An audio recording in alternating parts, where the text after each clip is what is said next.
Faculdade de Direito Cândido Mendes, FDCM, graduação em Direito. Jesuíno Dagmar Batista. Tribunal do Júri, a participação de cidadãos leigos no sistema judiciário brasileiro e a influência da mídia. Rio de Janeiro. 2023. Universidade Cândido Mendes, UCAM, Faculdade de Direito Cândido Mendes, FDCM, graduação em Direito. Jesuíno Dagmar Batista. Tribunal do Júri, a participação de cidadãos leigos no sistema judiciário brasileiro e a influência da mídia. Trabalho de conclusão de curso apresentado ao curso de Direito da Universidade Cândido Mendes, como requisito parcial à obtenção do título de bacharel em Direito. Orientadora, professor Daniel Alves. Rio de Janeiro 2023. Jesuíno Dagmar Batista. Tribunal do Júri, a participação de cidadãos leigos no sistema judiciário brasileiro e a influência da mídia. Trabalho de conclusão de curso apresentado ao curso de Direito da Universidade Cândido Mendes, como requisito parcial à obtenção do título de bacharel em Direito. Rio de Janeiro 2023. Agradecimento. Primeiramente a Deus que me ensinou a ser uma pessoa íntegra, verdadeira e honrada e que apesar de nunca merecer, Ele nunca me deixou sozinho diante dos problemas. A minha família que durante toda a minha vida foram capazes de me inspirar confiança, determinação, assim como todo o suporte necessário para chegar até aqui. Ao meu orientador professor Daniel Alves, pelos ensinamentos compartilhados. Agradeço a todo o corpo docente, assim como funcionários e pessoas que de certa forma contribuíram direta ou indiretamente para que eu conseguisse chegar à conclusão e à apresentação do trabalho de conclusão de curso. Não menos importante, também agradeço à administração da Universidade Cândido Mendes, e pessoas que certamente não terei o prazer de conhecer devido à distância geométrica ou simplesmente por falta de oportunidade. Aos meus amigos de turma, os que permaneceram ao meu lado e os que não se encontram no mesmo objetivo, que, por algum motivo desistirão. Deus possa confortá-los. 5. Resumo. O presente artigo científico tem como objetivo mostrar a influência que a mídia vem exercendo na opinião da sociedade, principalmente nas decisões do Tribunal do Júri, analisando o impacto que a mídia tem sobre a convicção dos jurados que julgam de acordo com o seu livre convencimento e entendimento. Esse julgamento deve ser imparcial e eis aqui um grande problema que o Instituto do Júri vem sofrendo. Essa imparcialidade em diversos casos resta comprometida diante da influência que a mídia exerce sobre determinados casos, os quais acabam por ter uma cobertura completa e uma antecipação do julgamento, não raras vezes de forma distorcida e não condizente com a verdade dos fatos, o que fere diversas garantias e direitos fundamentais do acusado.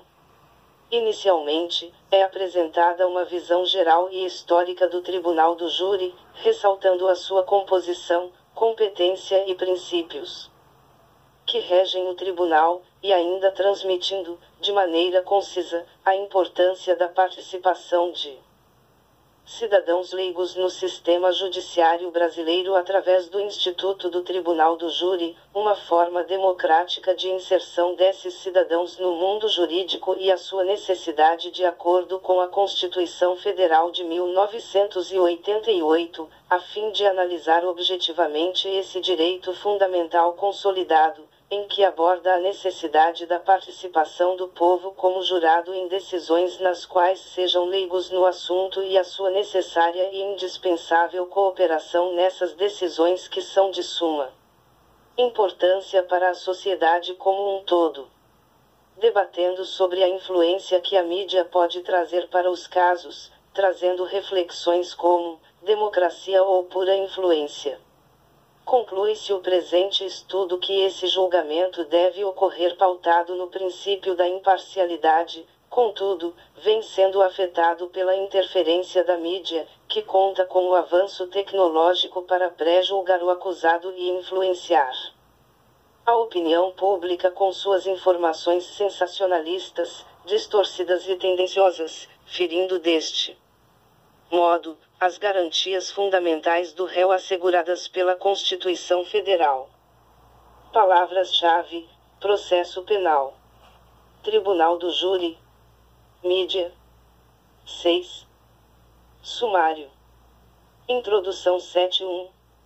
Tribunal do Júri, origem e conceito 10.1.1 Implementação do júri no Brasil 12.1.2 Princípios do Tribunal do Júri 14.2 Construção de convencimento e o modelo penal brasileiro 22.1 Responsabilidades do Tribunal do Júri 23.2.2 Estrutura e organização 24.2.3 Decisões características do procedimento do júri 25.2.3.1 Decisões não encaminhadas ao júri popular 26.2.4 Pronúncia 27.3 O júri e a construção da verdade e a influência da mídia 33.1 Devido processo legal 34.3.2 Relação entre a mídia e o sistema penal brasileiro 35 Conclusão 42 Referências 44 7.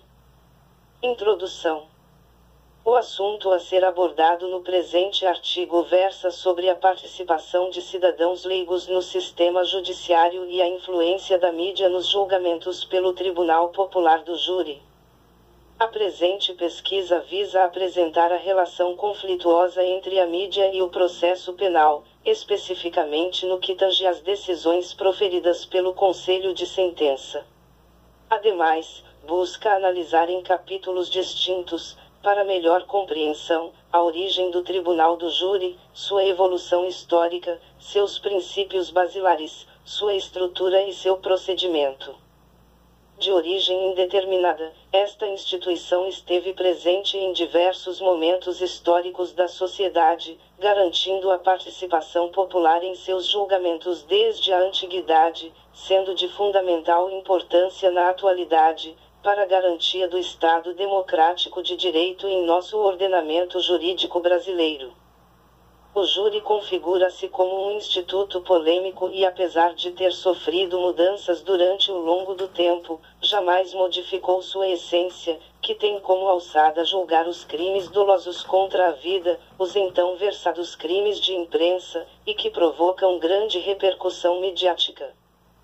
Detentor de princípios constitucionais que não podem ser suprimidos, a instituição do júri possui competência para julgar os crimes dolosos contra a vida, e no que concerne à sua estrutura, é formado por um juiz togado, denominado juiz-presidente e por 25 jurados sorteados, dos quais apenas 7 formam o Conselho de Sentença. Esses jurados são pessoas do povo, com a incumbência de apreciar livremente a matéria de fato, garantindo, assim, o julgamento do acusado por seus pares. 8. Acontece que, o avanço tecnológico facilita a propagação das notícias, possibilitando à sociedade, o conhecimento instantâneo de determinados crimes praticados. Sabe-se, no entanto, que a imprensa de um modo geral possui um papel de via dupla, ou seja, auxilia na transparência dos atos do poder público, deixando a população a par de suas atuações, mas também interfere diretamente na justiça, uma vez que influencia as massas e fomenta um clamor público embasado muitas vezes em informações equivocadas, fraudulentas e tendenciosas. Faz-se necessário uma abordagem sobre o Instituto do Tribunal do Júri ao longo da história até sua chegada ao direito pátrio, fato este que também será objeto de estudo neste trabalho com a finalidade de facilitar o entendimento quanto às modificações ocorridas com o progresso da sociedade e a influência da mídia nessa relação. A atuação midiática de maneira desenfreada vem ocasionando problema, já que o julgamento deve acontecer com contorno imparcial, em que os jurados devem constituir suas ideias com embasamento nos fatos acontecidos no delito, e segundo sua íntima convicção. Apesar disso, em determinados casos essa imparcialidade é comprometida, tendo em vista a extravagante cobertura feita pela mídia, que em alguns casos distorce os fatos a fim de chamar mais atenção e com isso, vender a notícia, afetando de tal forma a garantia e o direito do acusado. Inicialmente, destacasse a escolha do tema como um assunto de suma importância, ao passo que o papel do jurado tem sido cada vez mais vago à população e complexo ao próprio jurado. Com isso, adentremos a carência da qualificação técnica deste. Antes de tudo, descreve-se jurado como uma pessoa do povo, selecionada com base nos critérios descritos na Constituição Federal, assim como no Código de Processo Penal, para integrar o Tribunal do Júri, lugar no qual acontecem os julgamentos dos crimes dolosos contra a vida, pelo Conselho de Sentença, sendo este, formado pelos jurados, objeto do presente estudo. Além disso, vale ressaltar que ser jurado é um dever do cidadão, quando selecionado. Isto é, torna-se uma função obrigatória, à luz da nossa Carta Magna. E o seu não cumprimento pode acarretar em multa, a ser estipulada pelo juiz-presidente. 9. Do Tribunal do Júri, de acordo com a situação financeira do jurado a que se negar o trabalho. Isto posto, a finalidade desta pesquisa é mostrar como surgiu e funciona o Tribunal do Júri, da mesma forma que colocar, de maneira abrangente, a situação de despreparo técnico-jurídico de um cidadão na figura de jurado, onde o mesmo esteja prestes a absolver ou condenar quem encontrasse no banco do réu. Diante do exposto, o objetivo geral do estudo foi pesquisar a influência da mídia nos julgamentos pelo Tribunal Popular do Júri. Para a realização do presente estudo, foi utilizado uma revisão de literatura, abordando diferentes autores sobre o assunto, análises de leis pertinentes ao tema, com uma visão pormenorizada para a formação e desenvolvimento do júri e a respeito da influência da mídia nos julgamentos pelo Tribunal Popular do Júri. Com isso, a pesquisa será dividida em 3 capítulos, onde trataremos respectivamente da questão histórica do Tribunal do Júri. No segundo capítulo, por sua parte, falaremos sobre a construção da verdade no processo penal, bem como o sistema inquisitório e acusatório. Serão elencadas questões sobre o Tribunal do Júri. No terceiro capítulo trataremos do júri e a construção da verdade e a influência da mídia. 10. Um Tribunal do Júri, origem e conceito. O Tribunal do Júri esteve presente em diferentes períodos históricos da sociedade brasileira, sempre com o desejo de representar a participação popular. Ausente da interação social com seus semelhantes, é certo que o homem não saberia viver, sua maneira de ser demonstra que ele foi criado para conviver e se relacionar com outro ser da sua espécie. Mediante as pesquisas realizadas sobre o aludido tema, podemos iniciar esse primeiro capítulo afirmando que não há entre os doutrinadores uma unanimidade no que tange à origem do Tribunal do Júri. Segundo Ferreira, 2023, muitas são as divergências entre os estudiosos, pois para alguns o Tribunal do Júri tem sua origem na Grécia Antiga, já para outros, o júri surgiu no direito romano. Entretanto, há ainda os que afirmam que o Tribunal do Júri na sua feição contemporânea origina-se Magna Carta da Inglaterra de 1215. Dentre as origens legais e muitos contos históricos, o júri permanece ainda cercado firmemente por vastos conceitos religiosos, onde os jurados são comparados aos apóstolos de Jesus e muitos se engrandecem as qualidades do julgamento do homem pelos seus pares. No meio de tantas divergências, o que se sabe ao certo é que o mundo já conhecia o júri desde os primórdios da sociedade, porém com outra formação. Sendo assim, faz-se importante conhecermos o ponto de vista de alguns autores que ministram estudos a respeito desta questão. Quando analisamos a obra de Nussey, 2013, sobre o Tribunal do Júri, vemos em seus relatos que as primeiras informações que se tem notícia sobre o júri foram na Palestina. É sabido que o povoado que atingisse um número maior que 120 famílias. 11. Seria necessário a formação do chamado Tribunal dos 23. Esse tribunal era responsável por manter a ordem nos vilarejos através de aplicações penais, inclusive a pena de morte. É sabido também que não era qualquer pessoa que poderia fazer parte desse tribunal e, para tanto, eram selecionadas pessoas de boa índole dentre os principais chefes de família de Israel. Também eram escolhidos padres e levitas, pois tais pessoas possuíam idoneidade. Segundo Silva e Avelar, 2021, extinguindo essas controvérsias sobre o nascimento do júri, grande parte da doutrina estabelece como raiz desse tribunal a Magna Carta da Inglaterra, de 1215, assim como seu antecedente mais recente, a Revolução Francesa de 1789.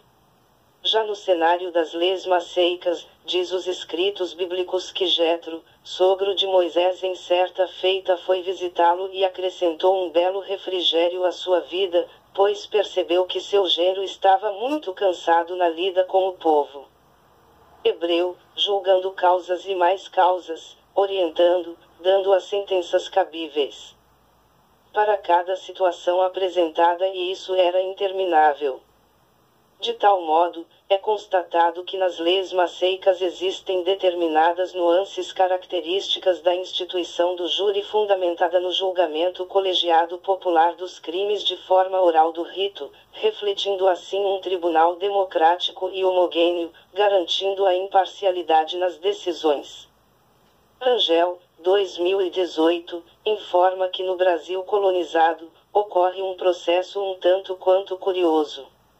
Já assinalando o seu descontentamento com os seus colonizadores, e já comprovando sinais da distinta ruptura com os colonizadores, o Brasil começou a editar leis opostas aos interesses da coroa ou, ao menos, desarmônicas do ordenamento jurídico de Portugal. Naquela época a França era um modelo de país bem desenvolvido cujo resto do mundo gostaria de copiar tudo o que se originava por lá. Como podemos observar, Nussey, 2013, elucida a informação de que no ano de 1824, os jurados foram introduzidos na Constituição do Império no capítulo pertinente ao poder judiciário. Na época os jurados poderiam julgar causas civis e criminais. Os anos se passam e com a proclamação da República, conservaram o júri no Brasil, e ainda houve a criação do júri federal por meio do decreto de número 848, do ano de 1890, este procedimento passou pela influência da Constituição Americana. 12. Jarres, 2023, ratifica que o julgamento perante júri consente que a sociedade analise o comportamento do acusado. Assim, será o réu julgado por seus atos, e o júri será responsável por condenar ou absolver o mesmo. Em virtude disso, existe uma preocupação no que diz respeito à imparcialidade do conselho de sentença. Rangel, 2018, o Tribunal Popular nasceu pela vontade do povo em estabelecer uma sociedade livre e justa, oferecendo como a pedra angular a dignidade da pessoa humana para sua construção. Tal sentimento surge com a necessidade do povo de retirar da tutela de alguns governos o poder para certos julgamentos, uma vez que estes governos julgavam de forma contrária ao interesse da sociedade, com sua filosofia de governo fundada no despotismo. Capes, 2019, acrescenta que a finalidade do Tribunal do Júri é a de expandir o direito de defesa dos réus, trabalhando como garantia individual dos acusados que cometeram crimes dolosos contra a vida e consentir que, no lugar do juiz togado às regras jurídicas, possam ser julgadas pelos seus pares. 1.1 Implementação do júri no Brasil. O Tribunal do Júri no Brasil nasceu através de uma abordagem do Senado do Rio de Janeiro que conduziu ao príncipe regente Dom Pedro uma sugestão de criação do que eles chamaram de juízos de jurados. A partir disso, o príncipe regente, através do Decreto Imperial de 18 de junho de 1822, criou o primeiro Tribunal do Júri no Brasil, o qual ele chamou de juízes de fato, tendo como competência limitada ao julgamento dos crimes de imprensa. Na sequência, NUSE, 2015, informa que o cenário nesse tempo coincidiu com as ideias liberais que emergiam na sociedade brasileira quando da proclamação da independência. De start, o júri era composto por 24 cidadãos, entre homens bons, honrados, inteligentes e patriotas, onde 16 poderiam ser recusados pelos réus. Somente na Constituição de 1824,8 o Tribunal do Júri foi introduzido no capítulo destinado ao Poder Judiciário com a competência para julgar não só crimes como também causas civis, passando a julgar os crimes dolosos. De acordo com Reis, 2023, é possível observar que com o passar do tempo o júri foi ganhando cada vez mais importância no direito pátrio. Este fato fica 13. Evidenciado quando a Constituição de 1934 voltou a inserir o júri no capítulo referente ao Poder Judiciário, porém em 1937 quando Getúlio Vargas instala o Estado Novo outorgando uma nova Constituição para o Brasil, infelizmente esta nova Constituição não mencionava em nenhum capítulo a existência do júri, trazendo assim o retrocesso desse importante instituto. Ferreira, 2023, informa que prevendo entre os direitos e garantias constitucionais, a Constituição Democrática de 1946 restaurou a soberania do júri. A Constituição do Brasil de 1967, em seu art. 150, 18, conservou o júri no capítulo dos direitos e garantias individuais, ressaltando: são conservadas a instituição e a soberania do júri, que terá competência no julgamento dos crimes dolosos contra a vida. Lei nº 263, de 23/02/19481 trouxe importantes modificações na sistemática do júri, firmando a sua competência para o julgamento dos crimes previstos nos artigos 121, primeiro, 121 segundo, 122, parágrafo único, 123, 124, 125, 126 e 127 do Código Penal, consumados ou tentados. A Emenda Constitucional número 01, de 17/10/19692, que editou o novo texto da Constituição Federal de 1967, manteve o júri como direito e garantia individual, passando por diversas transformações até chegar na organização hoje prevista no Código de Processo Penal e também na Constituição Federal. Em 1988, visualizando-se o regresso da democracia no panorama brasileiro, outra vez previu-se o júri no capítulo dos direitos e garantias individuais, retornando com os princípios da Carta de 1946, soberania dos vereditos, segredo das votações e plenitude de defesa. A competência tornou-se menor para os crimes dolosos contra a vida. A Constituição da República Federativa do Brasil de 1988, vislumbrada por ser uma carta democrática, abrangeu o Tribunal do Júri como direito fundamental inserido no artigo 5º, SVI/1988.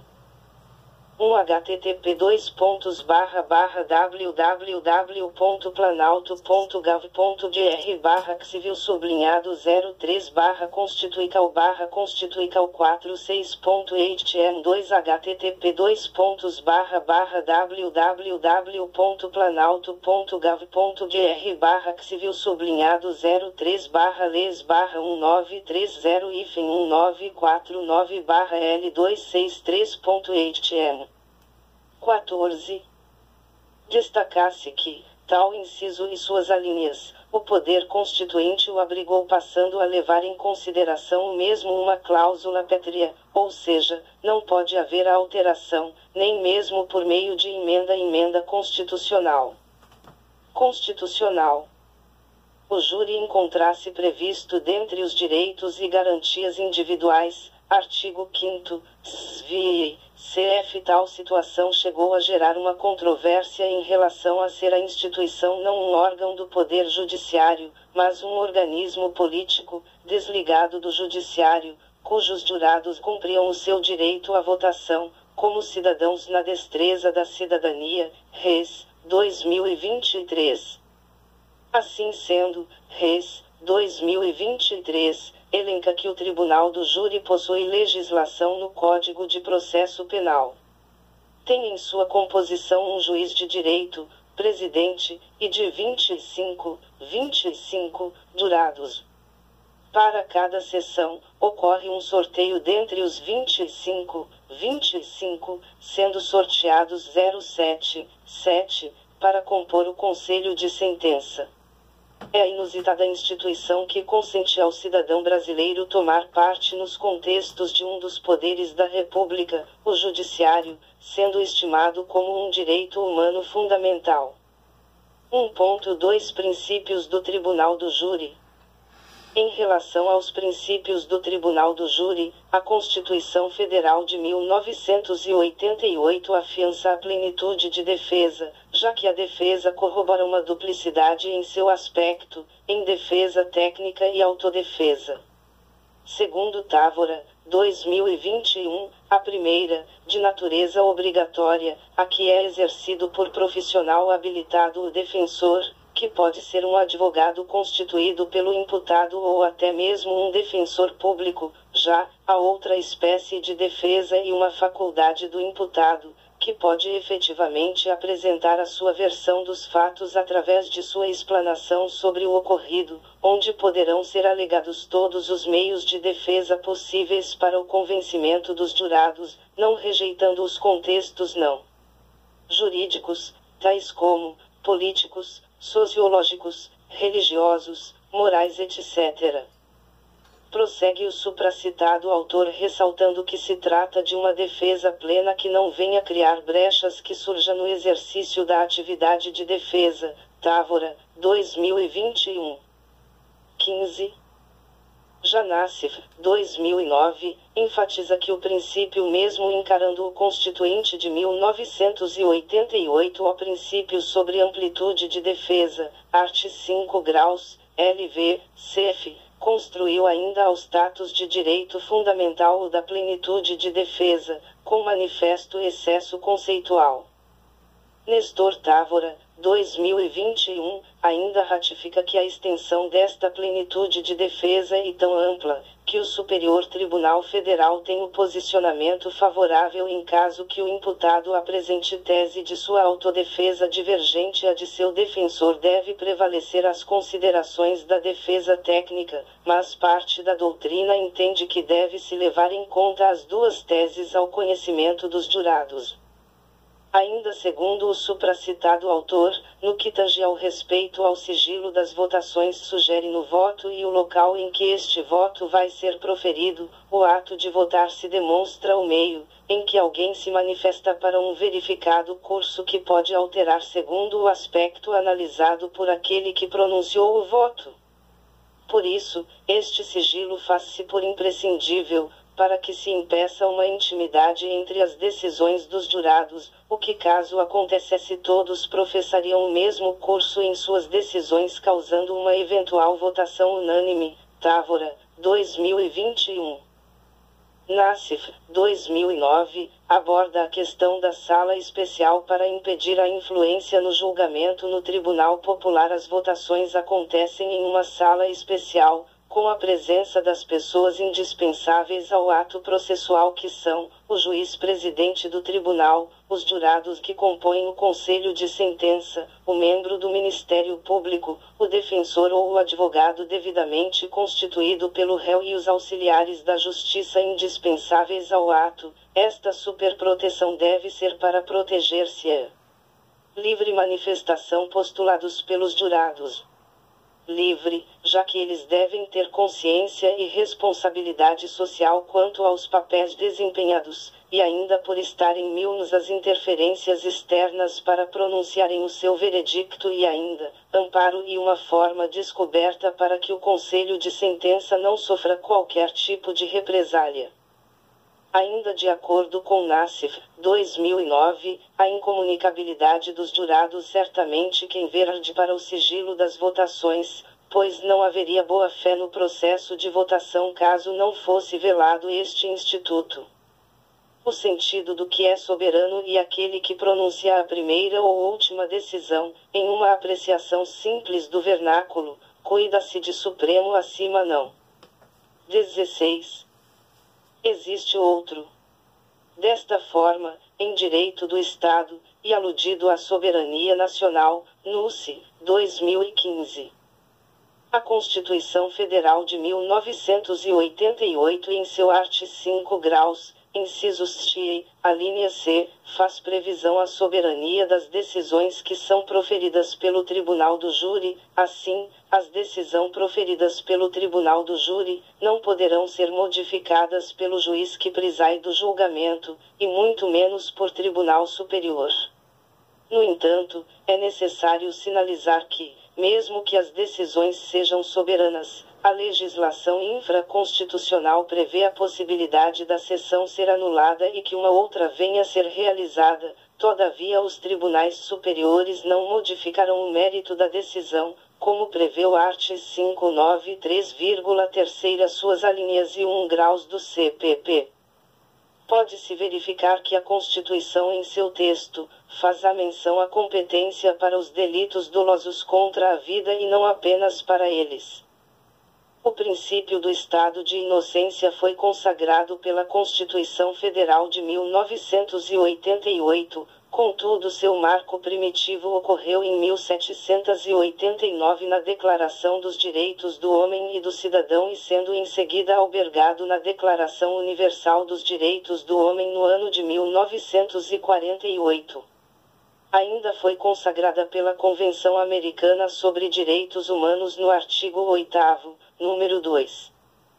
Antecipado no art. 5º, LVI, da Constituição Federal de 1988, o estado de inocência, ou presunção de não culpabilidade, concebeu, ao tempo de sua admissão nos ordenamentos jurídicos, um admirável avanço. Consagrada com a Declaração Francesa, cujo art. 9 preceituava que todo acusado é considerado inocente até ser declarado culpado, o estado de inocência recebeu melhor conceito com a Declaração Universal dos Direitos do Homem. Além disso, o art. 8º, segundo, do Pacto de São José da Costa Rica, o art. 14, segundo, do Pacto Internacional de Direitos Civis e Políticos de 1966 alegam, expressamente, a presunção de inocência como princípio positivado. Segundo Beccaria, 1997, um homem não pode ser tido como culpado antes mesmo que aconteça a sentença do juiz. Basicamente, o princípio da presunção de inocência resguarda a dúplice, vez que, já que ela ainda diz respeito à prova no processo, competindo à parte acusatória o ônus da prova da culpabilidade do acusado, o que constitui que o acusado não tem obrigação de provar sua inocência. Beccaria, 1997. 17.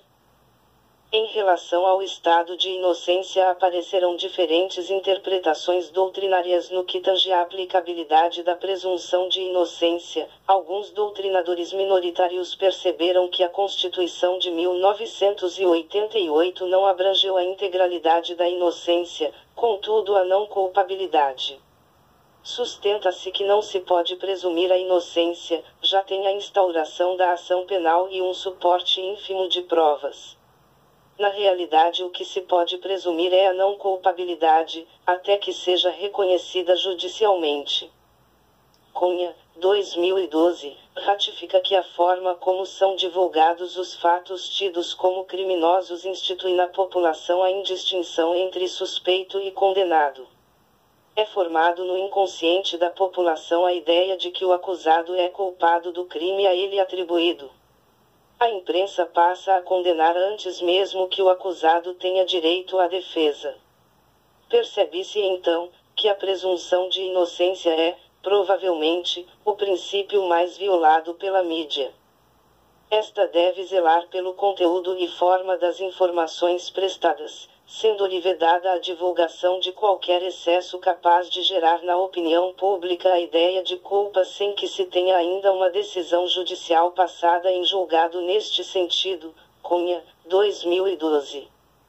A presunção de inocência é considerada uma garantia constitucional provisória e antecipada, uma vez que o estado jurídico do réu pode ser modificado com o trânsito em julgado da sentença penal condenatória passando de inocente para culpado. Contudo, no decorrer do processo prevalecerá sempre a inocência do acusado, não podendo ser submetido aos efeitos de uma pena executória.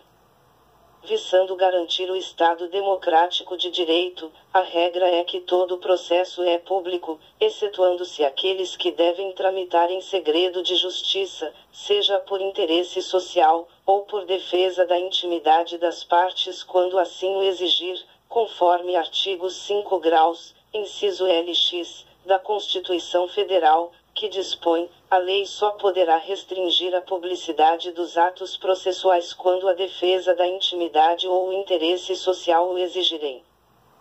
Pode-se dizer que uma das finalidades do princípio da publicidade previsto nos artigos 5 graus, LX, 37 graus, caput, e 93, nona todos da Constituição Federal, em combinação com o artigo 792 graus do Código de Processo Penal, é impedir que a administração do poder público cometa atos obscuros, à revelia da sociedade.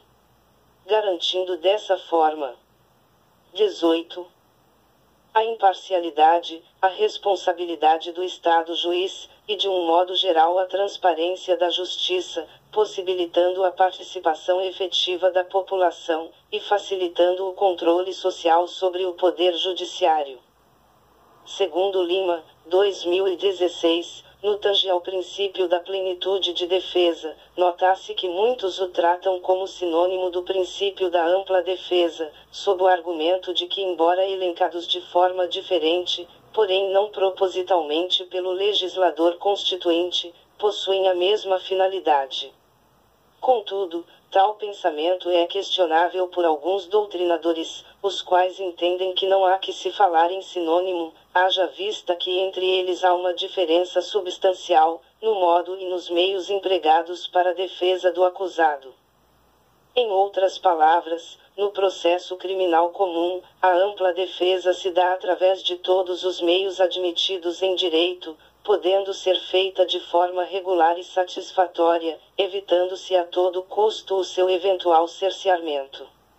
Já no procedimento do júri, essa plenitude de defesa consiste no causídico agir de maneira perfeita, mas sem extrapolar suas limitações naturais humanas, embasando-se sempre em argumentos plausíveis e sólidos. Ademais, enquanto no procedimento criminal comum as decisões são fundamentadas e prolatadas por juízes togados, os quais por inúmeras vezes corrigem de ofício os erros da defesa técnica oriundos de uma ampla defesa deficiente, no procedimento especial do júri, a decisão não precisa ser fundamentada e se dá, por juízes leigos, ou seja, por jurados havidos dos populares, os quais simplesmente votam na condenação ou na absolvição do réu, daí porque se faz tão necessário que a defesa do acusado se aproxime dessa perfeição, cujo intuito é de convencê-los. Em relação ao princípio do sigilo nas votações, o mesmo encontra-se estipulado no artigo 5º, SVI, a linha B, da Constituição Federal. O regulamento deste princípio encontra-se previsto no artigo 485, caput e 1 grau do Código de Processo Penal, devendo este procedimento ser observado pelos sujeitos acima mencionados, ao findar da leitura e explicação dos quesitos em plenário, e após sanados eventuais questionamentos. Isso ocorre para que o jurado não sofra qualquer tipo de pressão e sinta seguro na manifestação de seu voto. Nota-se que o princípio do sigilo das votações é uma exceção ao princípio da publicidade disciplinado no artigo 93 graus, inciso 9, da Constituição Federal, fazendo-se 19. Necessário para garantir a imparcialidade, a idoneidade e a independência dos jurados durante o julgamento, assegurando, deste modo, um veredicto livre e justo. No princípio da soberania dos veredictos previsto no artigo 5º, SVI, a linha C, da Constituição Federal, pois uma vez proferido o veredicto dos jurados no conselho de sentença este, torna-se imodificável. Em outras palavras, significa dizer que as decisões do tribunal do júri, no que tange ao mérito, não podem ser alteradas nem por instância superior. Todavia, será passível de anulação sempre que a decisão dos jurados for manifestamente contrária à prova nos autos, conforme assegura o artigo 593 graus, inciso 3º, a linha D, do Código de Processo Penal. Contudo, mesmo sendo passível de anulação, insta a informar que é o próprio Conselho de Sentença, com novos jurados, como previsto em lei, quem revê a decisão recorrida, cabendo tão somente a estes, mantê-la ou modificá-la. 20. 2. Construção de convencimento e o modelo penal brasileiro. Ao longo da história foram discutidos modos de construção do convencimento, ou da verdade para os que acreditam que o processo possa atingi-la, foram acolhidos pelo direito processual, fazendo com que exista uma íntima relação e influência mútua entre o regime legal das provas e o sistema processual adotado. Até porque, como bem explica, pelo conhecimento do fato, tem um preço a ser pago pela democracia, não avançar nos direitos e garantias individuais. Segundo Lopes Jr., 2019, p1, isso demonstra, ainda, o acerto de Goldschmidt ao afiançar que o arcabouço do processo penal de uma nação não é senão um termômetro dos elementos autoritários ou democráticos de sua Constituição.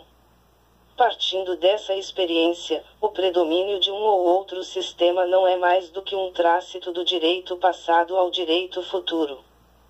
Item princípio dispositivo, funda o sistema acusatório, a gestão da prova está nas mãos das partes, juiz e espectador. Item princípio inquisitivo, a gestão da prova encontra-se no domínio do julgador, juiz ator inquisidor, por isso, ele elabora um sistema inquisitório. Segundo Lopes Jr., 2019, não é almejado com o estudo a definição dos sistemas processuais, entretanto, ressaltar a gestão/iniciativa probatória, que delineia o próprio sistema, atribuindo a iniciativa probatória ao juiz fundada em um sistema inquisitório e, como decorrência, implica no regime legal das provas. Como ilustra Cordero Apud Lopes Jr., os processos inquisitórios configuram-se como máquinas analíticas experimentais, legitimando a ausência de limites do sistema inquisitório, mascarado pela própria procura da mitológica, inalcançável, verdade real. 21. Ainda de acordo com Lopes Jr., 2019, no processo penal inquisitório objetiva-se a condenação, seja ela de qualquer modo ou custo, já que a sua legitimidade é conduzida pelo agente que irá atrás da prova e ainda competindo ao mesmo, o seu julgamento. Ressalta Lopes Jr., 2019, que a admissibilidade das provas também incute a escolha pelo sistema acusatório ou inquisitório, tendo em vista a tríade admissibilidade limites sistema adotado. Em relação à sua morfologia da admissão, a mesma consolida-se na íntima relação com o sistema processual vigorante.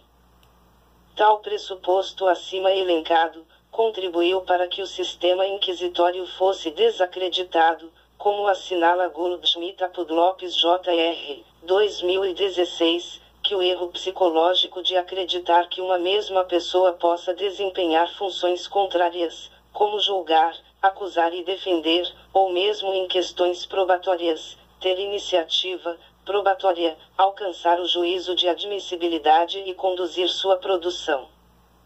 A indagação é de grande relevância, quando entende-se que o sistema processual brasileiro é, neo-inquisitório, tendo em vista que o art. 156 do Código de Processo Civil, CPP, e demais, comina a iniciativa probatória ao juiz e que tem, como agravante, a questão da prevenção como mecanismo para fixar a competência, ao passo que o juiz ator da fase pré-processual será o mesmo, tendo em vista os preceitos do art. 83 do CPP, atuará na fase processual, com a admissão da prova colhida por ele. Em outra vertente, no sistema acusatório, que se pretende, o juiz tem uma posição não simplesmente simbólica, mas efetiva de alinhamento em detrimento ao campo das verdades em que as partes tomam sua luta. O juiz adquire uma posição de espectador, sem que haja uma iniciativa probatória. A sua forma, sua convicção se dá pelos elementos probatórios que as partes envolvidas trazem ao processo, e não das que ele foi atrás.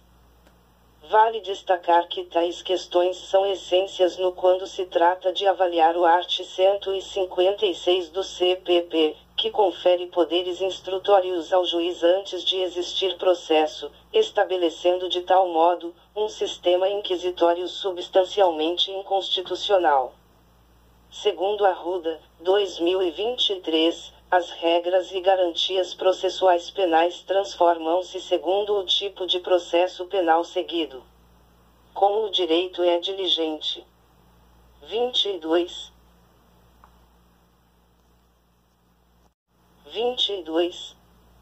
Em cada estado elege por um sistema processual penal entusiasmado pela época, mudanças sociais e especialmente políticas passadas. O sistema inquisitório apoia-se na ideologia da defesa social e foca-se na gestão concentrada de poder. As informações são monopolizadas e prioriza-se o poder concentrado e sem controle, regressado para o direito material, Arruda, 2023. Já o sistema acusatório é um dos tipos processuais penais que se destaca pela defesa dos direitos fundamentais do acusado contra a probabilidade de arbítrio do poder de punir, Arruda, 2023. Para Rangel, 2018, o sistema inquisitório teria certas marcas que o identificam com a Inquisição, como o papel do autor e do julgador na mesma pessoa, que acaba de tirar algumas garantias constitucionais do acusado. O processo acusatório é marcado por acusações trazidas pelo próprio ofendido, em casos de delitos privados em que o Estado delega o poder de ação ao particular. Já no delito público, quando o crime não configura somente o agente passivo como sendo vítima, mas fere toda a sociedade, podendo ser apresentada por qualquer pessoa. Corroborando Arruda, 2023, acrescenta que em implicação desse sistema, é afiançado ao acusado a imparcialidade do juiz para decidir segundo as provas colhidas pelas partes. Evita-se de tal modo eventuais arbitrariedades do Estado que se pode despontar na figura do juiz parcial pelo produto de seu trabalho investigativo, já que ao tratar o acusado como condenado desde o início da apuração do delito, estará de tal modo afastando-se dos princípios basilares de justiça no momento de sentenciar. O sistema processual leva em apreço que a imprescindibilidade de preservar o sigilo das investigações realizadas e das informações acolhidas, bem como a eficácia da instrução processual, salvo por ordem judicial, as hipóteses e nas formas que a lei colocar para fins de investigação criminal ou instrução processual penal. O sistema delimita o parâmetro que é interceptação legal e os limites da ilegalidade. A inadequação do sistema processual acusatório deflagra suas principais características, demonstrando que com esse sistema inicialmente como era utilizado, deixando certas fragilidades no tocante à justiça pública. 23. Segundo Arruda, 2023, o processo penal acusatório é de modo iminente, contraditório, afiançado ao réu ou acusado o princípio da ampla defesa, direito esse protegido pela nossa Constituição Federal de 1988, em seu artigo 5º, a lex, live, uxiv. No contexto brasileiro adotou-se com a Constituição Federal de 1988, o sistema acusatório, no qual foram definidas as funções de julgar e acusar em órgãos distintos. São numerosos os princípios e seguranças antecipados na Carta Magna admitindo tal sistema, entre eles existe a ação penal pública solicitada, privativamente, pelo Ministério Público, art. 129, e, bem como pela autoridade julgadora que é a autoridade competente juiz natural, art. 5º, LEI, 92 a 126, existe publicidade dos atos processuais, art. 5º, LX. O processo no direito é essencialmente forma, já que suas formas operam como garantia de imparcialidade, legalidade e isonomia na consecução das imputações do Estado. A história do direito processual penal no contexto brasileiro, segundo Leite, 2023, abrange o enredo de liberdade e de punição é oriundo de várias óticas penais em que se percebe o homem como sujeito. A história do poder punitivo é rude, já que é capaz de abolir a liberdade e, em alguns casos, até mesmo a própria vida. Como o caso de Tiradentes, Frei Caneca, dentre outros mais inominados, contudo, não menos mortais.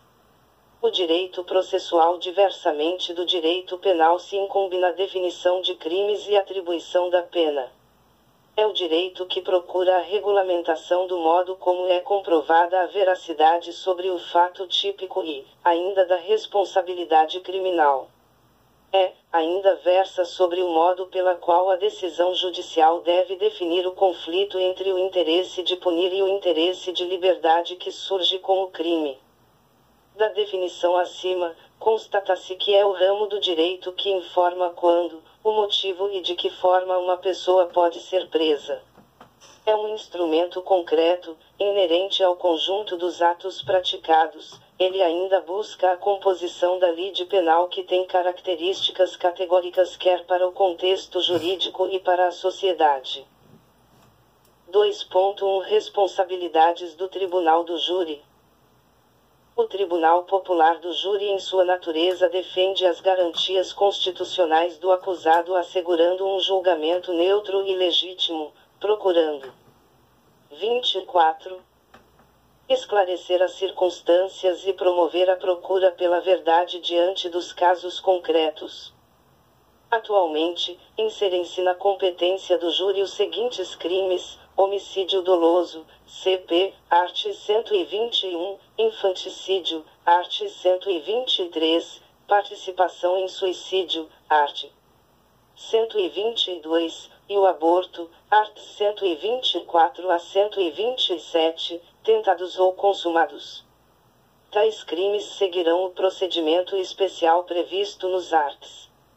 406 a 497 do CPP, com redação dada pela Lei N. 11689-2008, independentemente da pena prevista.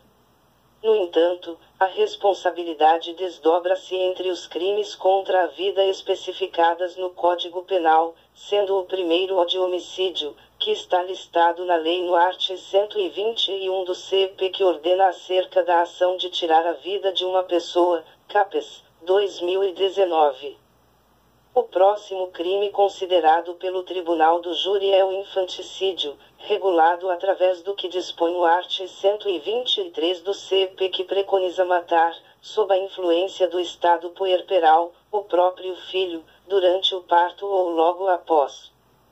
Outro crime considerado pelo Tribunal Popular do Júri e está especificado nos artigos 124 e artigo 127 do CP o aborto.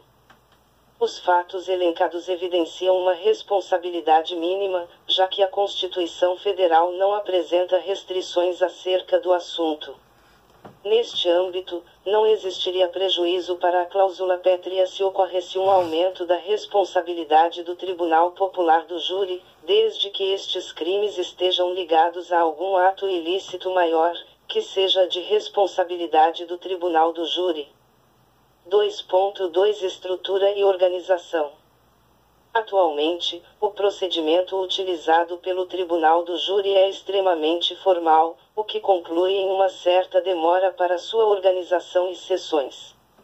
De acordo com o artigo 447 do Código de Processo Penal, o Tribunal do Júri é composto por um juiz togado, seu presidente e por 25 jurados que serão sorteados dentre os alistados, 7, dos quais constituirão o conselho de sentença em cada sessão de julgamento, Brasil, 1941. A escolha dos jurados é de responsabilidade do juiz presidente do júri, que pode contar com o auxílio de indicação por parte de associações, sindicatos e outros grupos comunitários, sendo realizada anualmente. Na seleção de pessoas não deve 25.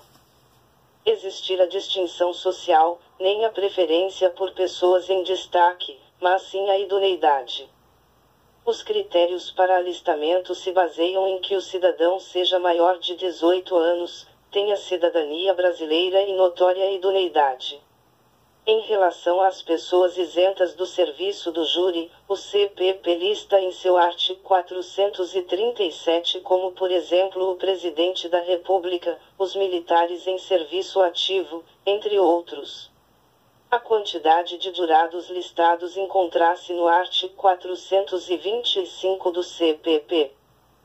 De acordo com o artigo 426 do CPP, a lista geral constando o alistamento deve ter publicação até dia 10 de outubro, podendo ser modificada até dia 10 de novembro, em que é publicada definitivamente na imprensa e divulgada em editais na porta do Tribunal do Júri. Após a organização da pauta, o sorteio, artigo 433, será presidido pelo juiz para selecionar de 25 jurados que serão convocados pelos Correios para estar no dia e hora determinados para a reunião, sob penas da lei. O sorteio será realizado entre o 15º e o 10º dia útil antecedentes à instalação da reunião e deverá acontecer com as portas abertas, em audiência pública, Bandeira, 2010, p. 104. Sendo assim, o jurado é um cidadão selecionado para incumbir a missão de representar a sociedade na declaração de acusados em julgamento, opinando sobre a culpa ou inocência. É possível considerar que os jurados efetivam em exercício um serviço público essencial. Quando no ato da atividade, os jurados decidem em nome da sociedade, isto é, apresenta a vontade do povo em expressão democrática. Portanto, possui votação secreta e soberania no veredito. 2.3 Decisões características do procedimento do júri. A única forma de o réu ser encaminhado ao tribunal do júri é através do júri, todavia, o acusado é afastado do julgamento popular através da impronúncia, da absolvição primária ou da desclassificação, que anulam a responsabilidade do tribunal do júri.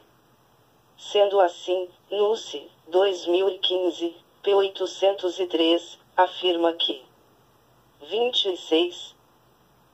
Fim da instrução do processo relacionado ao tribunal do júri, Judicium Accusationis, cuidando de crimes dolosos contra a vida e infrações conexas. O magistrado possui 4 opções: a. Pronunciar o réu, quando julgar admissível, remetendo o caso para a apreciação do Tribunal Popular; b. Impronunciá-lo, quando julga inadmissível a acusação por falta de provas, c. absolvê-lo sumariamente, quando considerada inexistente a prova do fato, quando não estiver provada a autoria ou a participação em relação ao acusado, quando o fato não constituir infração penal ou quando ficar demonstrada uma causa de exclusão da ilicitude ou da culpabilidade, d. desclassificar a infração penal, quando se julga incompetente para cuidar do feito assim como o tribunal do júri, remetendo a apreciação do caso a outro juízo. Portanto, antes de verificar a pronúncia, bem como suas características, é importante constatar as decisões que fazem com que o acusado não seja julgado pelo Conselho de Sentença, que constitui o tribunal do júri. 2.3.1 Decisões não encaminhadas ao júri popular. Para encaminhar o processo ao julgamento no tribunal do júri, é essencial que se faça a decisão de pronunciar o réu. Por outro lado, existem 3 decisões em que o acusado não é encaminhado a júri popular que serão expostas a seguir. A impronúncia, mediante o artigo 414 do CPP, extingue a responsabilidade do tribunal do júri no que tange os crimes dolosos contra a vida. Não se convencendo da materialidade do fato ou da existência de indícios suficientes de autoria ou de participação, o juiz, fundamentadamente, impronunciará o acusado, Brasil, 1941. Portanto, no lugar de pronunciar o réu, o magistrado pode optar pela impronúncia, quando o juiz, depois da instrução, não observa a demonstrada sequer a existência do fato alegado na denúncia, ou, ainda, não demonstrada a existência de elementos indicativos da autoria do aludido fato. Oliveira, 2020, p. 897. É possível afirmar que, para estes casos, o órgão acusador não foi eficiente, já que não apresentou indícios mínimos da autoria do delito e da materialidade do fato. Por isso, o magistrado não foi convencido para apresentar o réu ao julgamento em plenário. A impronúncia é um julgamento de inadmissibilidade de encaminhamento da imputação para o julgamento perante o tribunal do júri porque o juiz não se convenceu da existência da prova da materialidade do crime ou de indícios da autoria, Mirabete, 2015, p. 508. 27. Desta maneira, assim como nos padrões da pronúncia, a fundamentação da decisão de impronúncia deverá ser comedida, apesar de clara e detalhada. Não deverá o magistrado valer-se de termos contundentes, NUSE, 2015, p. 86. A absolvição sumária é atestada através do artigo 397 do CPP. Para acontecer o previsto no primeiro inciso, é necessária a existência de prova que permita ao juiz a plena certeza de que o réu agiu em legítima defesa, estado de necessidade, estrito cumprimento do dever legal ou exercício regular de direito. Nesse momento processual, havendo dúvida, o juiz deve determinar o prosseguimento do feito para que a instrução seja realizada, de modo que, com a coleta das provas em sua presença, possa ter melhores condições de apreciar o caso. Se persistir a dúvida, na sentença final deverá ser aplicado o princípio indúbio pro réu e o acusado absolvido. Reis, Gonçalves, 2019. Já a desclassificação da infração penal é regida pelo artigo 419 do CPP. CPP 2.4 Pronúncia. A decisão de pronúncia está prevista no artigo 413 do CPP. O juiz, fundamentadamente, pronunciará o acusado, se convencido da materialidade do fato e da existência de indícios suficientes de autoria ou de participação. Brasil, 1941.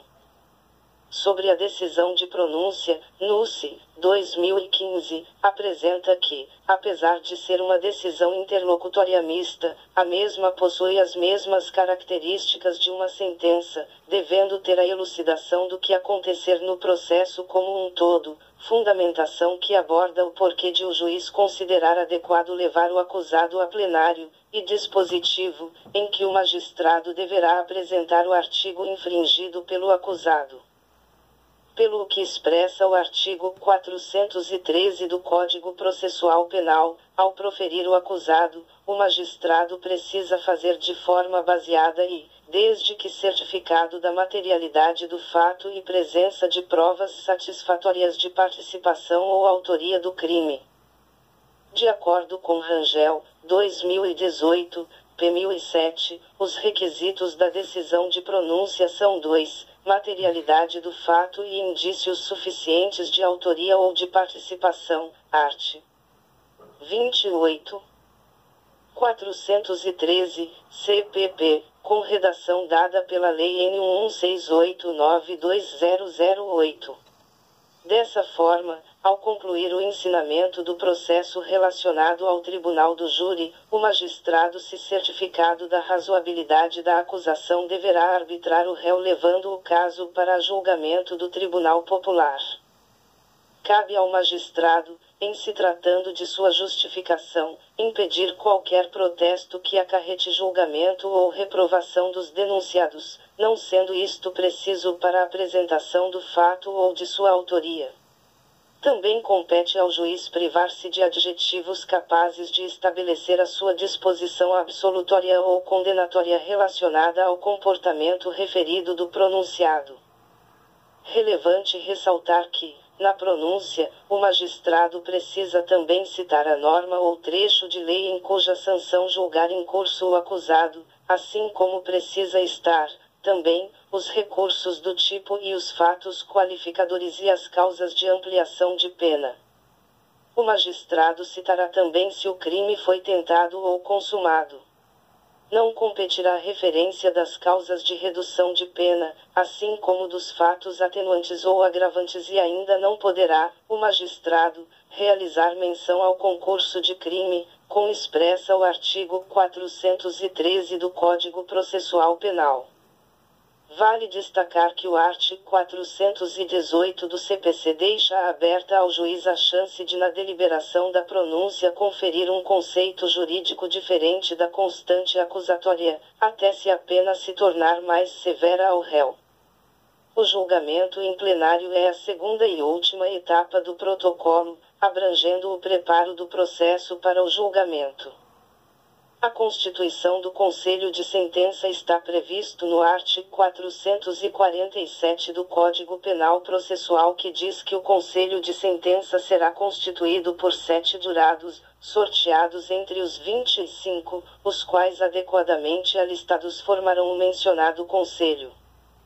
De acordo com NUSS, 2020, ao observar o artigo 468 do Código Processual Penal, há na ordem as denominadas recusas motivadas e recusas imotivadas.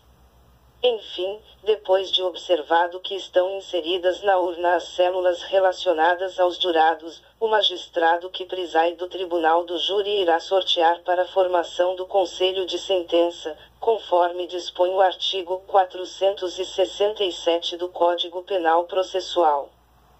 29. O conselho de sentença será indagado acerca da materialidade do fato que serão questionados. Este princípio está expresso no artigo 482 do Código Processual Penal. O CPC, em seu artigo 485, determina que, depois de terem sido realizadas todos os esclarecimentos alusivos ao plenário e não havendo mais nenhuma indagação, o juiz-presidente, os jurados, o Ministério Público, o assistente, o querelante, o defensor do acusado, o escrivão e o oficial de justiça dirigir-se-ão à sala especial a fim de ser procedida à votação. Ao final da apreciação referente às particularidades alusivas ao rito do Tribunal Popular do Júri, começa-se a debater se este pode ou não pode ter suas deliberações expressas pelo corpo de jurados interferidas por meio da mídia pela forma que esta trata os crimes de considerável repercussão pelo país. 3. O júri e a construção da verdade e a influência da mídia. Após a abordagem das características do tribunal do júri, bem como de toda a estrutura que o envolve, faz-se necessário adentrar no objetivo central do presente trabalho de estudar a facilidade de os jurados serem influenciados, no que tange seus julgamentos, por opiniões apresentadas pelos meios de comunicação. Este capítulo visa demonstrar a influência da mídia nos julgamentos, em que ela ajuda a sociedade a tomar decisões, ter novas crenças, formar opiniões, estruturando no público a imagem da realidade social, visa ainda demonstrar a relação da imprensa com o Estado democrático de direito e com o sistema penal brasileiro, visa também apontar a previsão legal de sua ética e, por fim, analisar a interferência da mídia no julgamento do conselho de sentença. Foi no começo do século XX que o jornalismo transformou sua estrutura, distribuindo jornais mais econômicos e que poderiam ser lidos pelas classes mais baixas, o que anteriormente não era possível. Sendo assim, os jornais não só relatavam acontecimentos, mas também passaram a acrescentar opiniões em vários cenários. Neste período, o jornalismo começa a buscar o lucro, pretendendo agradar seu público e aumentar a audiência. Budo, 2006. É diante deste cenário que surge a percepção, por parte da mídia, do fascínio que o crime e a violência causam nas pessoas. Assim começou a divulgação de tais fatos para a sociedade, com o intermédio cada vez mais abusivo do direito penal. Wojciechowski, 2015. Contudo, antes de adentrarmos ao tema desta pesquisa, fazem-se necessárias algumas considerações iniciais. Segundo Cunha, 2012, ultimamente, os meios midiáticos ou os de comunicação em massa, especialmente a televisão, têm tornado popular programas com uma tendência criminológica. Essas exposições propagam a crença de que a pena restritiva de liberdade corresponde ao meio apropriado para enfrentar os problemas sociais alusivos à violência urbana e, repousados nessa crença, expõem casos em que os suspeitos são tratados como verdadeiros culpados em presença dos grandes públicos, os quais não admitem um 31 processo e terminam por absorver e concretizar um julgamento moral fundamentado somente na exposição midiática. A influência da televisão na sociedade começa a ser vista como modelo a ser seguido, obrigando os outros meios de comunicação, a exemplo da imprensa escrita, a segui-la. Contudo, o trabalho desenvolvido pela mídia tela avissa é de grande importância para a sociedade. A credibilidade alcançada pela TV ainda é um dos fatores de sucesso da mídia. Porém, é importante destacar que toda notícia deve ser apurada, respeitando os padrões de ética jornalística. Esse caso mostra a importância da apuração e da correção da informação, caso haja novos fatos que invalidem os antigos. A população precisa ser informada de mudanças assim que elas surjam e sejam comprovadas. Isso é apuração jornalística. A mídia tem um papel crucial na vida da população, ela determina até mesmo o que ela deve consumir, o que vestir, quais assuntos abordar. Os jornalistas modernos são formadores de opinião, pois agora também expressam a sua opinião sobre determinados assuntos. Cada vez mais os noticiários possuem esses dois lados misturados, informação e opinião. Por isso o cuidado com a apuração. A mídia deve priorizar em sua divulgação a verdadeira imparcialidade, respeitando a Constituição acima da sede de notícias sensacionalistas, levando em consideração que todos devem ser tratados presumidamente como inocentes, até que seja provado o contrário. Artigo 5º, inciso LVI da CF/88. corroborando com o que foi dito acima, Cunha, 2012, enfatiza que a publicidade do processo penal, a qual representa não somente uma ideia do controle popular sobre os meios de administrar a justiça, contudo, a sua importância educativa, mas, esta infelizmente encontra-se degenerada com vistas à noção de desordem. A invasão da imprensa nos tribunais ao inacreditável, perseguindo o processo com imprudente indiscrição, destruindo qualquer probabilidade de juntar-se com aqueles aos quais compete o dever de acusar, de defender, de julgar. Segundo Pereira, 2013, procedente da língua inglesa, media, a palavra mídia indica o conjunto de meios de comunicação social, ou seja, o desenvolvimento de determinada informação, por meio de imagens, sons, gestos e impressos.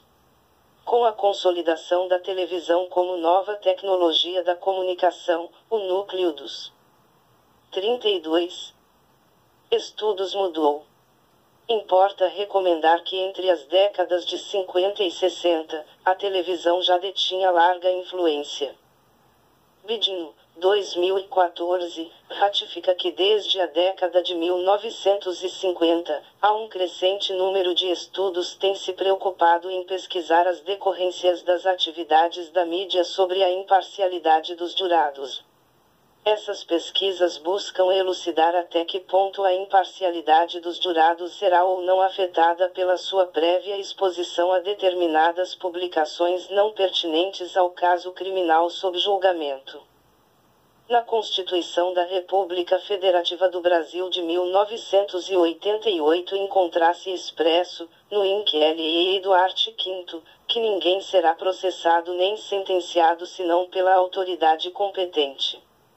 Perante a atual realidade, de propagação de prejulgamentos feitos por alguns setores da sociedade, o texto constitucional demonstra a tensão entre liberdade de expressão, de um lado, e o devido processo legal, de outro.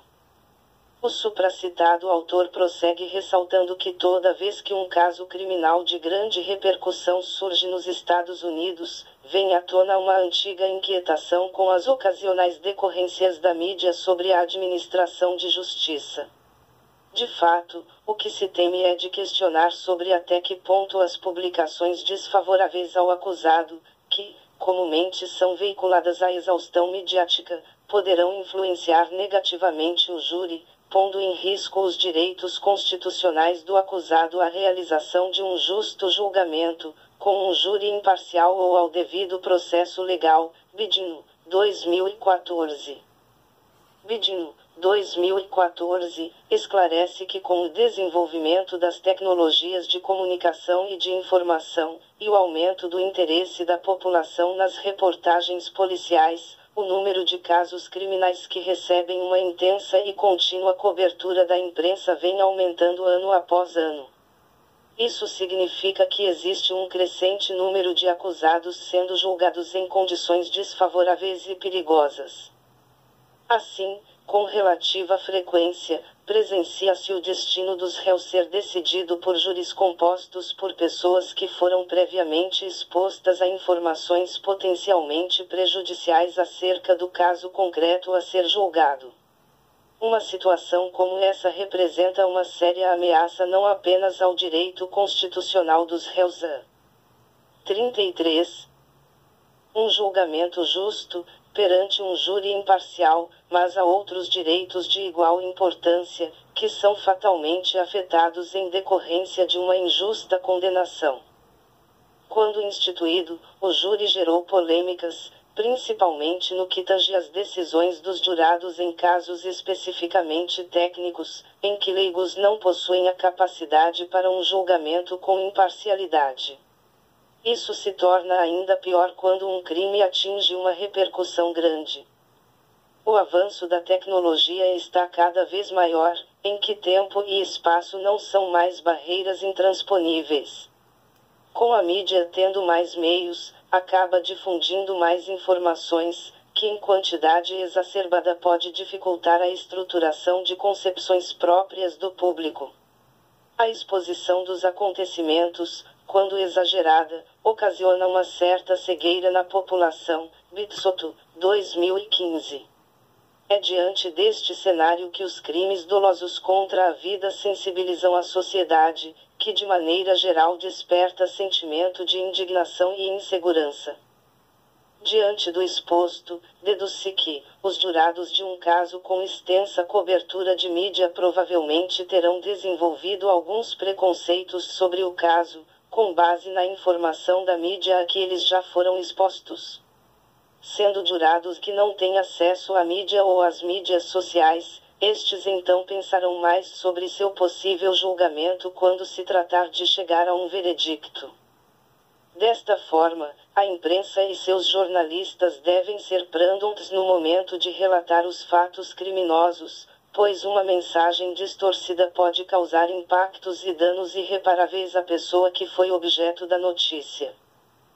Schreiber, 2010, também ratifica que a questão da cobertura jornalística dos julgamentos criminais é elemento de reflexão doutrinária já faz muito tempo, porém, isso não se conjectura na jurisprudência dos tribunais do Brasil. Vários questionamentos são conjecturados sobre o risco das campanhas midiáticas influenciarem inadequadamente o desfecho de processos criminais. Apesar disso, não se vê soluções para os possíveis problemas, que sejam compatibilizados com a Constituição Federal brasileira, dada a proteção auferida pela liberdade de expressão.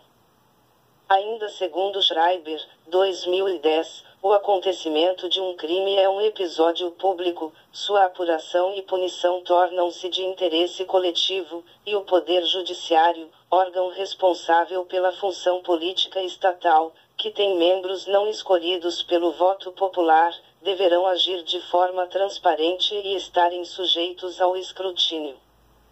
34. Público.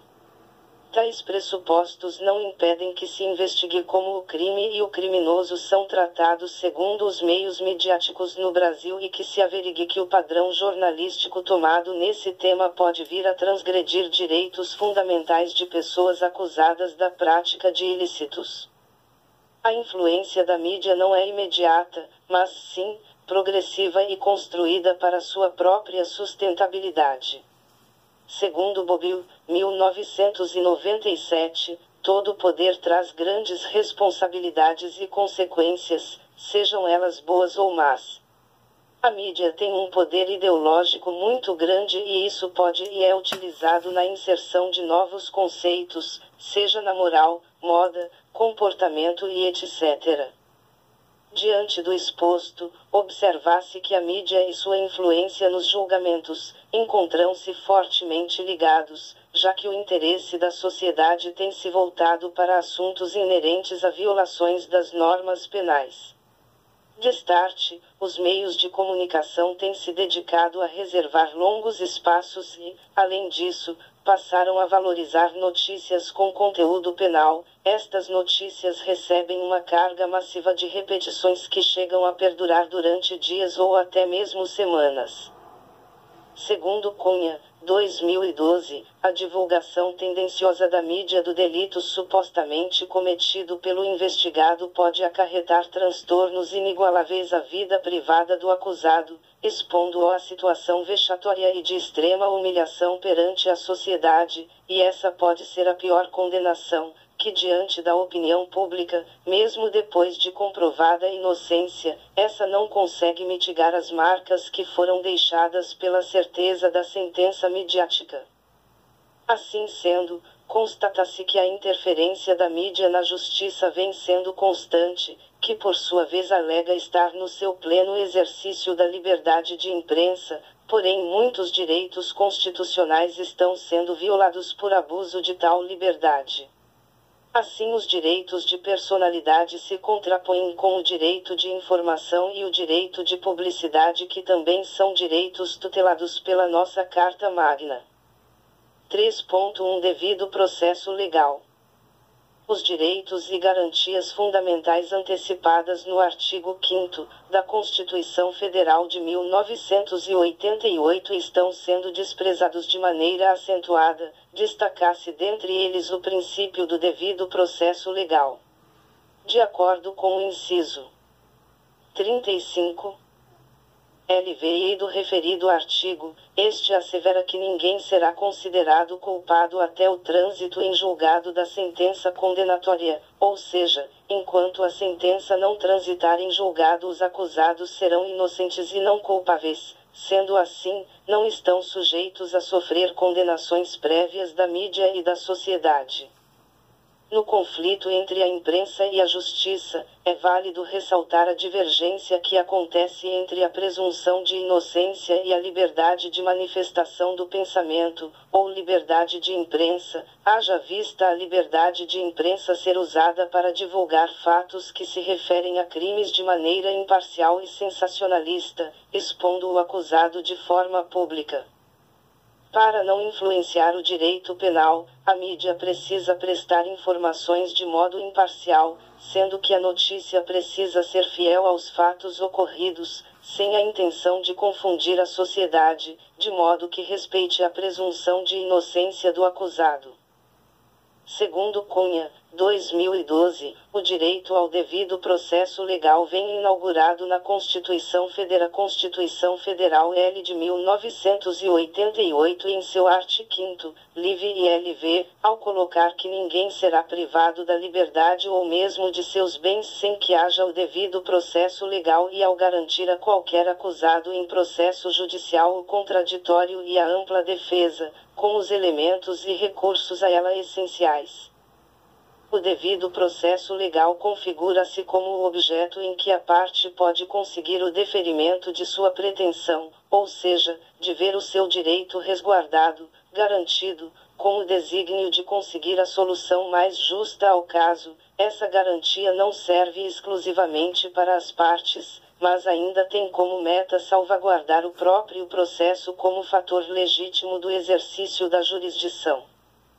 Portanto, quando a mídia que se configura como uma construtora da opinião pública, não respeita o devido processo legal anunciando informações distorcidas e reinterpretadas de forma irresponsável, ela está violando essa garantia fundamental. 3.2 Relação entre a mídia e o sistema penal brasileiro. A mídia já está enraizada em nossa sociedade e conta não apenas com mas com diversos meios de comunicação capazes de transmitir qualquer informação. 36. Para milhares de pessoas, a exemplo disso, temos os jornais, as revistas, o rádio e em destaque a televisão e a internet, que espantosamente em milésimos de segundos informam o Brasil e mundo simultaneamente. Acontece que a mesma imprensa que auxilia na transparência dos atos do poder público, e na busca da justiça, é a mesma que inverte os fatos, oculta a verdade, denigre a imagem do suspeito, afeta o senso comum da sociedade e manipula os cidadãos a fim de que estes formem suas opiniões embasados nessas informações equivocadas. Exercendo, assim, um duplo papel. Cabral, 2023. A problemática surge daí, quando a mídia colide com o sistema penal brasileiro, que é dotado de princípios basilares que não podem ser suprimidos tampouco afrontados por informações fraudulentas como muitas vezes ocorre. É o caso em particular dos meios de comunicação mais utilizados pelas massas atualmente, trata-se da televisão e da internet, que através de seus programas jornalísticos e de entretenimento, blogs, artigos e redes sociais de um modo geral, disseminam informações sensacionalistas, inverídicas, distorcidas e infundadas. Afrontando o devido processo legal, a presunção de inocência do acusado, bem como a imparcialidade do julgador, como veremos a seguir. Todos os dias, milhares de delitos são praticados e, por isso, o jornalista tem uma variedade imensa de opções para selecionar aqueles que são aptas a interessar mais à população e, ainda, ser-lhe mais satisfatório.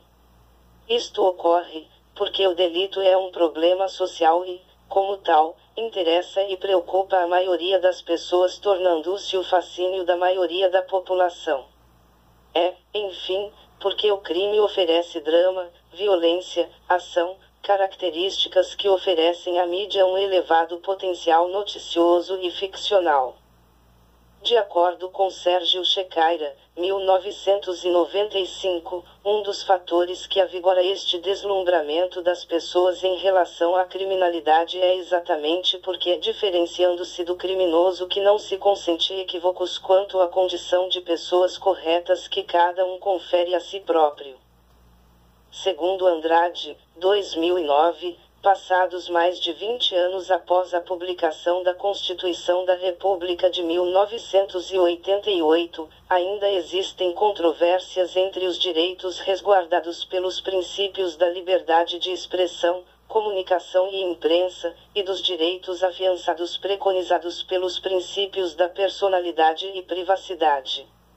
Uma temática que envolve grande questionamento social, tendo em vista que os 37 atuais caminhos da libertinagem dos órgãos da mídia, alguns exageros e desvirtuamentos são manifestos em todas as esferas sociais, imprimindo o anseio por maior qualidade da programação midiática. Em relação aos casos criminais, Andrade, 2009, explica que ainda existe uma articulação do sensacionalismo com múltiplas questões existentes ao longo da tramitação do processo penal, como a separação das pessoas envolvidas, o estereótipo de pessoa bandida, as realidades distorcidas, a ideologia do medo no âmbito social, a interferência negativa em algumas pessoas, fator criminógeno, o emprego de expressões desnecessárias e o silêncio de expressões necessárias, a inclinação tendenciosa e natural em detrimento da versão acusatória, o possível emprego ao próprio processo penal, de hierarquia vagas, como a garantia da ordem pública para afiançar de modo legítimo a prisão de pessoas suspeitas ou acusadas. Um caso de grande repercussão foi o de Eloá Pimentel, que ratifica questões que tiveram cobertura da mídia em casos policiais de ampla repercussão e duração. Segundo Barros Real, 2013, em paralelo com todo o cenário da atuação da mídia em coberturas envolvendo crimes em execução, passa-se a ponderar sobre a conduta desempenhada pela apresentadora Sônia Abrão da Rede TV, que possuiu um papel diferente durante a cobertura do caso Eloá Pimentel, o que deixou com evidências de um programa policialesco, passando a substituir o papel da polícia, negociou diretamente com o tomador de reféns, já que teve acesso ao caso concreto. A apresentadora teve oportunidade de conversar com o tomador de reféns, entrevistando-o por tempo considerável e ainda orientou o mesmo a se entregar. Barros Real, 2013, os crimes transformam-se em notáveis reality shows, e várias emissoras de TV paralisam sua programação, para dar privilégio a tais episódios e conduzem ao máximo as informações sobre o caso, garantindo maior audiência. Assim, é conclusivo a garantia da informação e da comunicação, apesar disso, deve ser tomada de forma responsável, segundo a veracidade dos fatos. No caso do sequestro sucedido no ano de 2008, Sônia Abrão da Rede TV, no decorrer de seu programa, pode entrar em condireto com Lindenberg Alves, sequestrador, pelo telefone. Durante essa ação, a apresentadora fez com que a linha telefônica ficasse ocupada, impedindo que o profissional da polícia de continuasse as negociações, de acordo com o promotor de justiça Augusto Rossini. 38. Santolini, 2023, em sua pesquisa, enfatiza vários casos de influência da mídia como fator preponderante para a condenação dos réus no plenário do júri. Dentre eles, tem-se o caso Elisa Samúdio, que ficou muito bem conhecido no âmbito da sociedade brasileira, tendo em vista que envolveu um famoso jogador de futebol, ou seja, o goleiro Bruno, que fazia parte como titular do time do Flamengo. O supracitado autor ratifica que o fato acontece quando ocorre o desaparecimento da modelo Elisa Samúdio, ocasião em que no decorrer das investigações as provas assinalam que o ex-jogador do Flamengo tinha envolvimento no caso, já que o mesmo manteve um relacionamento amoroso com a vítima, tinham um filho e ainda existiam mais 7 envolvidos no caso. Apesar de não ter sido encontrados restos mortais para constatação da materialidade do crime de homicídio, entretanto, a acusação conservou a tese de materialidade indireta, sendo acolhido pelos jurados, e o ex-goleiro Bruno foi condenado no dia 8 de março do ano de 2013, a pena de 22 anos e 3 meses de reclusão, Santoli, 2023. Diante do exposto, fica claro que a imprensa brasileira tem grande influência sobre as pessoas, de modo a convencê-los que seus argumentos são corretos. Apesar disso, nem sempre o que a mídia revela pode ser levado em apreço, especialmente em crimes de alçada do tribunal do júri, tendo em vista que a sociedade é quem irá julgar. Com isso, as autoridades públicas devem tomar algumas medidas, no sentido de transformar em sigiloso somente os processos de competência do tribunal do júri, para que assim o julgamento possa acontecer o mais próximo possível da legalidade. O julgamento pela mídia, trial by media, é uma frase conhecida no final do século XX e começo do século XX para apresentar o impacto da cobertura da televisão e do jornal sobre a reputação de uma pessoa, criando uma percepção de culpa ou inocência antes ou depois de um veredicto em um tribunal. O que pode ser ratificado durante as ilustrações acima de casos de homicídio e sua repercussão pela mídia. Souza, 2023, ratifica que o chamado trial by media, assinalado, segundo o enfoque de Evaristo de Moraes Filho, o advogado da liberdade, pelo julgamento antecipado da causa, efetivado pela imprensa, comumente com veredicto condenatório, acompanhado da tentativa de impingi-lo ao judiciário. 39. Observar-se que uma das técnicas que a mídia utiliza para atingir e causar impacto ao público receptor é expor imagens e transmitir mensagens envolventes e dramáticas, como é o caso de exibir crimes bárbaros, o que de fato causa na sociedade revolta, indignação e clamor público, sendo fatores determinantes para incutir nas decisões judiciais e no pré-julgamento. Tendo em vista o que foi exposto, é admissível constatar que a mídia e sua influência poderão inserir tanto no sistema do tribunal do júri, como por meio da formação da opinião pública pré-concebida sobre os sujeitos do delito cometido contra a vida. Segundo Reis, 2023, a mídia e o poder judiciário relacionam-se de variadas maneiras. Se o poder judiciário exerce influência da mídia, por alguma forma, a influência exercida da mídia sobre o poder judiciário é bem maior. A imprensa, como meio de veiculação midiática, ao desempenhar a atividade de divulgação de algumas notícias tem, ultimamente, oferecido diversas matérias que se deparam diretamente pertinentes aos crimes que são julgados pelo tribunal do júri. Andrade, 2009, acrescenta que quando o crime fica famoso, o suspeito célebre e o procedimento investigatório são aguardados sempre no tempo real atribuído pelo viés midiático. Com isso, a prisão, que deveria ser provisória e para acatar situações breves características e descritas em lei, contrai configurações de permanência. O tratamento comumente indicado pela mídia acarreta, em verdade, a condenação prematura e irrecorrível oriunda do linchamento midiático a que foi debelado o, ainda, réu.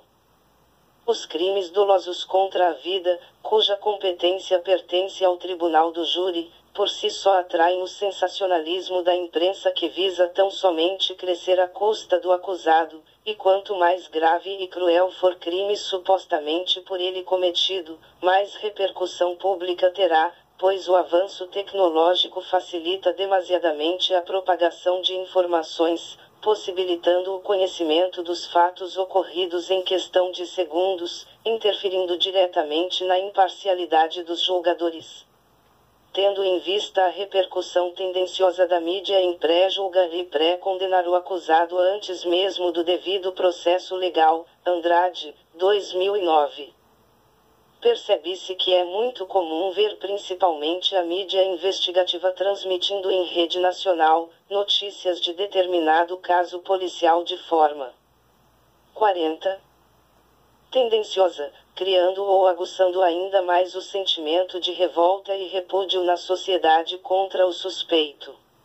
Restando evidente que não se pautam na verdade dos fatos, ao contrário, inventam indícios, criam provas, disseminam informações distorcidas, despertam o ódio da população, pré-julgam o acusado e, por fim, os condenam prematuramente. É preciso fechar as cortinas do espetáculo e encarar o futuro com um olhar sereno e equilibrado. Nunca conseguiremos enxergar a verdadeira imagem dos problemas do país, especialmente em matéria de delinquência, se os holofotes e câmeras da mídia estiverem ligados na busca dos índices de audiência. Enquanto isso ocorrer, não atingiremos a plena cidadania. Não há de se negar que a mídia, em virtude da notória influência sobre a sociedade, tem papel significativo na criação do cultivo ao medo. Devido à crescente onda de violência, somado aos problemas de questões quanto à insegurança com relação à ordem pública e judiciária, passaram a existir amplos debates. Essas situações vêm se tornando uma das principais pautas a serem exploradas pela mídia jornalística, que aborda profundamente os temas em questão. Contudo, a exposição de imagens violentas, que causam um amplo impacto, acabam chocando os telespectadores e aumentando a sensação de incerteza e medo. Gonçalves e Mignoli, 2018, afirmam que em virtude disso, o ser humano é propenso a ser influenciado, gerando sua opinião sobre determinado assunto com base no que lhe foi mostrado, tendo como referência seus preceitos e sua maneira de pensar. Desta forma, o tribunal do júri é um dos sistemas mais democráticos existentes no âmbito jurídico, pois a opinião de cada um é essencial e faz enorme diferença no julgamento. NUSE, 2008, p. 779, traz a seguinte conotação acerca deste tema: não é uma norma conservar alguém por muito tempo atuando no júri, sem que haja a devida renovação, certo de que os vícios e prejulgamentos poderiam lesar o princípio de imparcialidade do jurado. Por esta razão, muitos juízes preferem reeditar a lista de jurados, formalizando assim uma figura de júri profissional.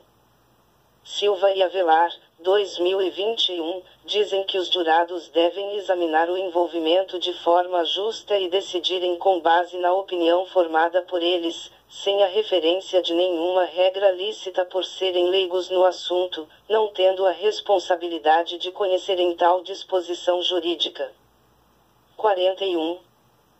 O jurado deve desta forma sentenciar em conformidade com a sua consciência e percepção em particular, não sendo obrigado a fundamentar seu voto em regulamento ou princípio existente, não deixando de considerar negativo o veredicto que contrarie jurisprudências, leis ou qualquer outro arranjo jurídico. Silva e Avelar, 2021. No que diz respeito à mídia, a sua ampla capacidade de alcance em suas diversas formas de propagar as notícias, faz com que fique mais evidente o seu poder de influenciar e formar opiniões acerca dos temas que aborda.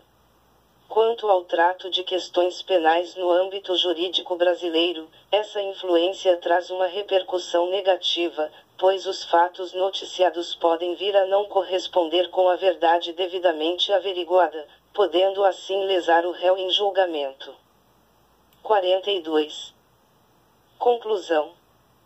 A partir do que foi levantado na literatura, podemos assinalar como determinantes de um jornalismo pautado no respeito à liberdade dos indivíduos, fatores como ética, garantia de credibilidade e especialmente imparcialidade no ato de noticiar um fato, sendo ainda primordial que sejam respeitados limites no que tange ao trato dado à notícia e aos personagens envolvidos. Quando relacionamos tal ato a uma abordagem sensacionalista, nos deparamos com o sentimento mercadológico que reveste a veiculação da mesma, em prol da audiência e consequentemente o lucro, e mais ainda, a desconsideração do aspecto humano que toda informação deve possuir, o que acarreta um direcionamento inconsequente do processo de produção jornalística, deturpando a ótica de quem produz a informação e, sobretudo, do público-alvo do noticiamento dos fatos.